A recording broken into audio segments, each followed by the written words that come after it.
Hey everybody, Jim here with another video for you. This is Shocktober 2025, Episode 7.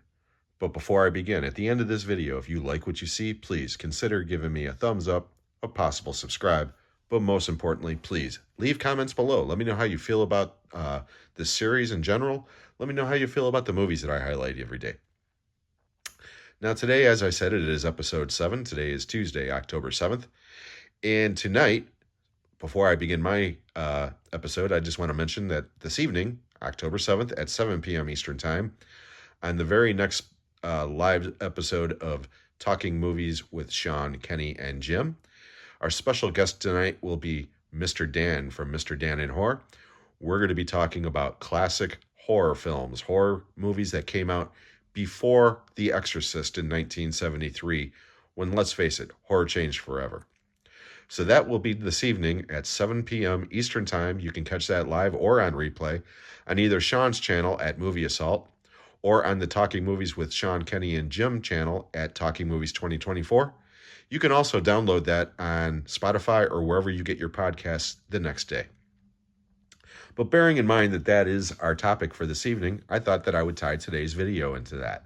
So today I am going to be talking about horror films that came out prior to The Exorcist. Now, The Exorcist was released in 1973, but it was released in December of that year. And the reason why we're doing classic films before this is because, let's face it, when this movie was released, it changed everything for horror in particular and in cinema in general. This was one of the first blockbusters, and it was definitely the first hardcore horror film that got the critical acclaim that very few others have achieved since. This is a great film, it really is, but it's not what we're talking about today. So let's just move that over here and let's begin. So all these other films came out before The Exorcist, and I have to start off with this one. This one is dedicated to my good friend Stuart over at Stuart George's Home Movies, who, when I did the Satanic Sunday, he said, "Hey, Rosemary's Baby better be on there." And I said, "Don't worry, mate, that's going to be on Tuesday's video." And there it is. Rosemary's Baby, starring, this has got a great cast, Mia Farrow, John Cassavetes, Ruth Gordon, Ralph Bellamy. It's a great movie. Charles Grodin's in this in a really small part. And this is one of those satanic panic movies, but it's more of a slow burn. It's actually almost like a dark comedy in a way, but it's a classic. A lot of people don't like this movie. Yeah, Carlos, I'm talking to you. I know you're not a fan, but it is a classic, and it's a movie that I admire quite a bit. And like I said, my good friend Stuart over there in the UK absolutely adores this film. So Stuart, there you go, buddy. Rosemary's Baby. Next, now this one was released in 1973, the same year as The Exorcist, but it came out before. So technically it still applies. And I'm talking about Nicholas Roeg's Don't Look Now, starring Julie Christie and Donald Sutherland.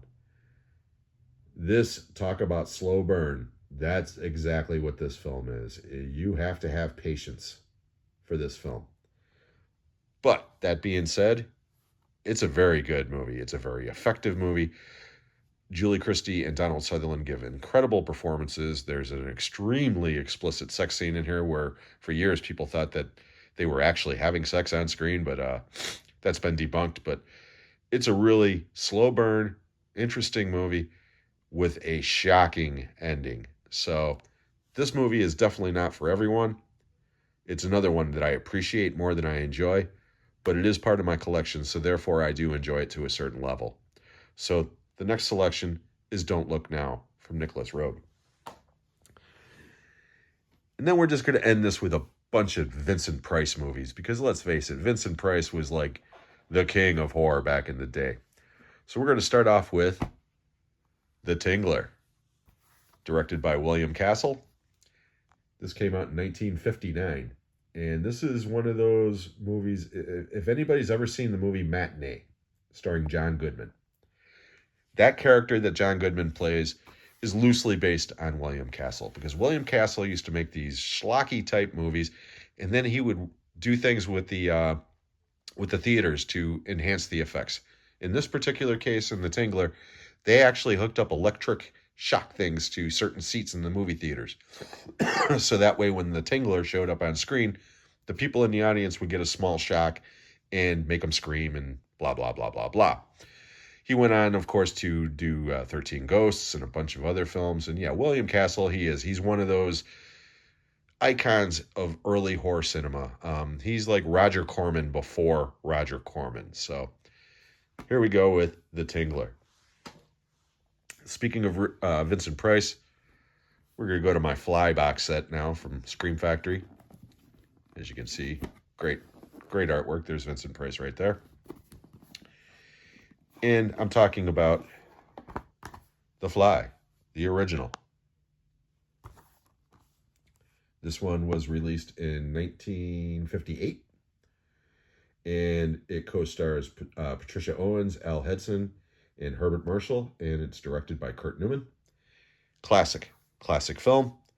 Been remade by David Cronenberg, of course. And again, there's no comparison between the two. But The Fly it's a great film, and it's got, again, one of those endings that is iconic for years. People know the ending of this film that haven't even seen it. Help me, help me. It's a classic. And as goofy as this movie is, that final scene with the spider and the fly is quite chilling. It freaked me out big time when I was a child. Vincent Price came back for the sequel, Return of the Fly, which came out a couple of years later.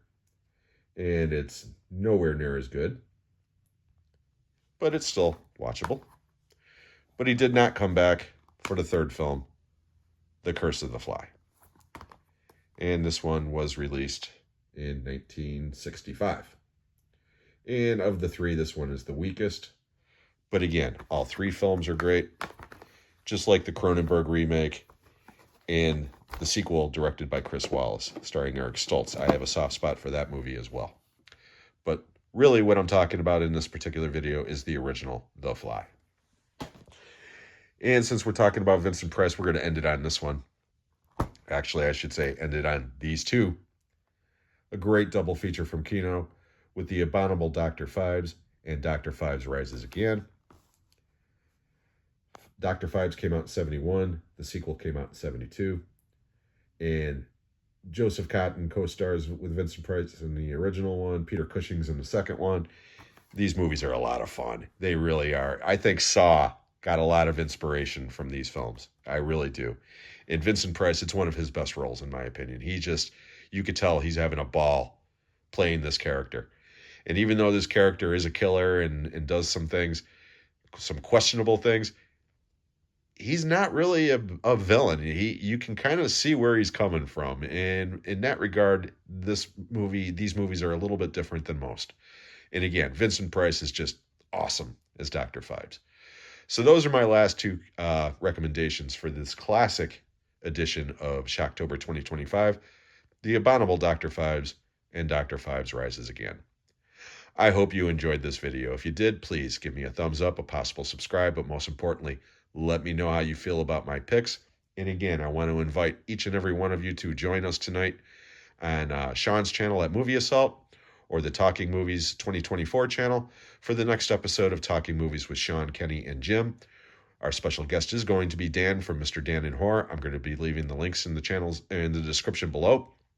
And we're going to be talking about these movies and a lot more. So please join us then. Hope everybody's having a great day. We'll catch you on the next one.